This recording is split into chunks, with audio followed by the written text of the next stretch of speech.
June is National Caribbean American Heritage Month, and I want to celebrate some of our unique and powerful deities and spirits that come from the islands. I have been lucky enough to go to several countries in the Caribbean and explore some of that thriving culture. Today, we are doing an overview of some of the practices of the islands. The Caribbean is not a single culture. It's dozens of islands, thousands of years of history, and multiple waves of people: indigenous, African, European, South Asian. Their spiritual worldviews collided, came together, and survived against the odds. The result is some of the most vibrant polytheist traditions anywhere in the world. And while we draw on the ancient, modern paganism is alive and well in the islands. The Taino are the indigenous Arawak peoples of the Caribbean. They have a complex spiritual world with spirits and divine forces called Zemi, viewing the natural world as alive with divine presence. Sadly, they were also the first New World peoples to be encountered by Christopher Columbus. Mother Goddess Atabey is Zemi of the moon, fresh waters, and fertility. A Zemi is an embodiment of nature and an ancestral spirit, not to be confused with the word goddess, which is a more colonial term that replaces Taino verbiage. She is typically depicted in a frog-like form, often in a birthing position. Frogs symbolize fertility and transformation. She is often brought into fertility spells. Atabey had twin sons. Yokahu is Zemi of the sea and the sky. He protects the Taino people, creates lush lands, and blesses agricultural crops. Cassava is native to South America and still grown throughout the Caribbean. Huracan is the Zemi of chaos, bringing storms, hurricanes, and destruction. His name literally gives us the word hurricane.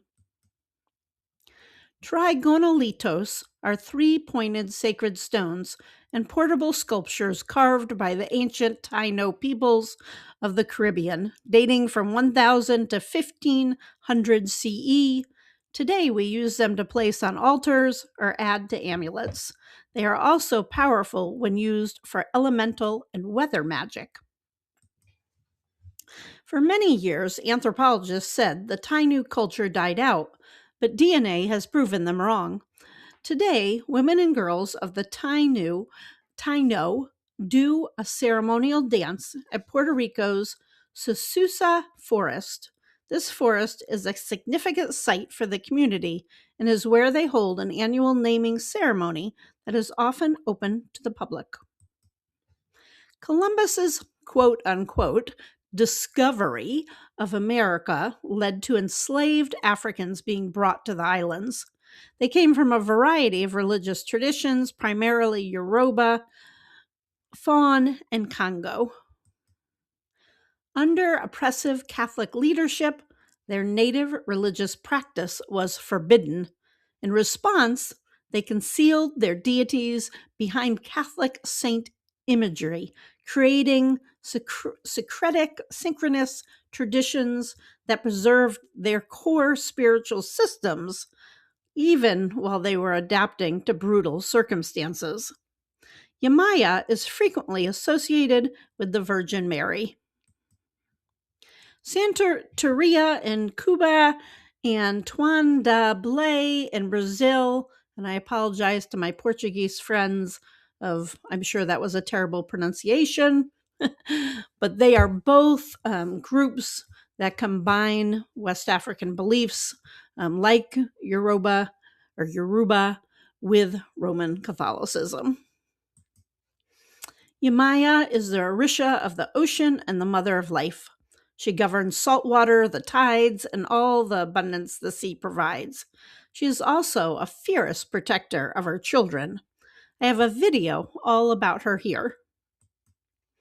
Her colors are blue and white. Her offerings include watermelon, molasses, and items associated with the sea. She is wildly loved, and her presence can be felt anywhere near open water. So you don't have to be by the ocean. I have felt her by a lake. She is also a wonderful Orisha to call upon for divination work. Ugan is the Orisha of iron, metalwork, and the forest. He is a deity invoked by blacksmiths, warriors, surgeons, and anyone who works with their hands. I relate to him so much because he lives in the wilderness at the edge of civilization, and I lived off-grid for 25 years on a rural farm. Here is an altar to him. His color is dark green and black. His offerings include rum, tobacco, and coconut oil. Shango is the Orisha of thunder and lightning, fire, music, and drumming, and justice. He is royalty, very powerful, and he demands respect. For pagans who work with storm gods, thunder deities, or warrior king deities, Shango is great to add to your practice. His colors are red and white. His tools are the double-headed axe and the mortar. His offerings include red apples, banana, wine, and spicy foods. He is widely popular today in Cuba, Brazil, and Trinidad, and into the United States.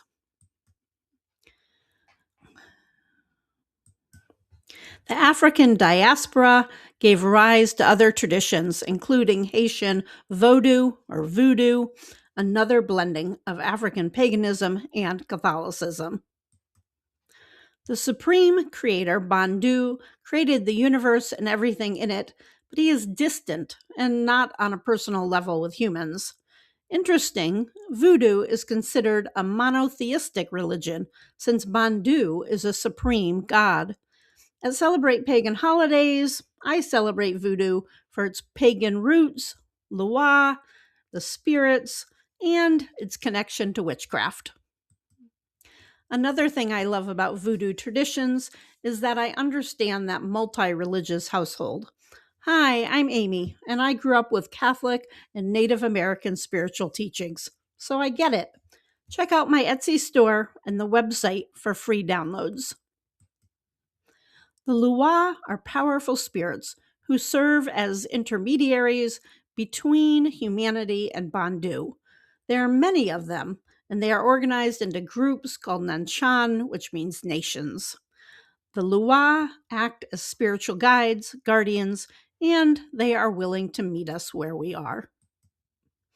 Papa Legba is one of the Lua, acting as an intermediate between humanity and Bandu. He's typically depicted as an old man with a cane, straw hat, and pipe, sometimes accompanied by his dog. He is involved in our daily life and wants to hear our prayers. Papa Legba is a master communicator. He speaks all languages. He is essential in the spiritual practice of opening doors to new positive opportunities and ensuring that our prayers are heard and acted on. He appreciates offerings of coffee, rum, candy, and cigars. Monday is his sacred day, and his colors are red and black. Azili Freda is the Lua of love, beauty, dreams, and feminine power. She is associated with jewelry, fine clothing, perfume, gold, and all beautiful things. She loves deeply and is easily moved to grief over the needs of the poor or disenfranchised. Her colors are pink, blue, and gold. Her offerings include perfume, champagne, sweets, mirrors, and jewelry. Thursday is traditionally reserved to honor her. Light a pink or white candle for her. She is an obvious Lua to use in love spells. Damballah is one of the oldest and most revered of the Rada Lua. He is the great sky serpent who embodies purity, ancient wisdom, and order of the cosmos. He predates language. Damballah does not speak, he hisses. In ceremony, those who receive him often climb to high places, move like a serpent, and cannot engage in ordinary speech. He is associated with the color white, eggs, white rice, and cool water. He and his wife, Aida Wedo, the rainbow serpent together represent the balance of sky, earth, and male, the balance of sky and earth, and male and female. For pagans who work with serpent deities or sky gods, Damballah is one of the most ancient and inspiring of the Luas. Just a reminder, enjoy! Paganism is today. We see this reflected through the African and Caribbean, where dances are dedicated to the ancestral spirits. I hope this video has been helpful on your pagan walk. Thanks for watching, and have a very witchy day.